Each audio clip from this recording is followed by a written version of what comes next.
भगवान विष्णूंचे लग्न लक्ष्मीसह करण्याची योजल्यानंतर सर्व देवांना आमंत्रण मिळालेलं असतं, पण श्री गणेशाला आमंत्रण मिळालेलं नसतं. भगवान विष्णूंच्या मिरवणुकीवेळी सर्व देव आपापसात चर्चा करू लागतात की गणपतींना आमंत्रण का दिलं नाही. मग सर्व देवांनी विष्णूंना विचारल्यानंतर त्यावेळी श्री विष्णू म्हणतात की आम्ही गणेशाच्या वडिलांना म्हणजे महादेवांना आमंत्रण दिलं.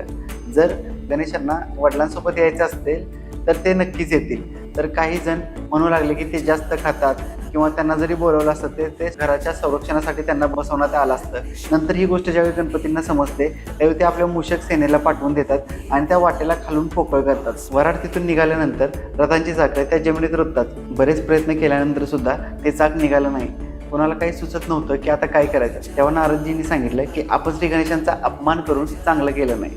जर त्यांना मान देऊन आमंत्रित केलं तरच या कार्यामध्ये आपल्याला यश मिळेल आणि कार्यसिद्धी होईल. हे संकट टळू शकतं. मग शंकराने आपल्या सेवक नंदीला गणेशांच्याकडे पाठवले आणि त्यांना आदराने आणण्याची विनंती केली. आदराने घेऊन आल्यानंतर व त्यांची पूजा केल्यानंतरच ती चाके निघाली.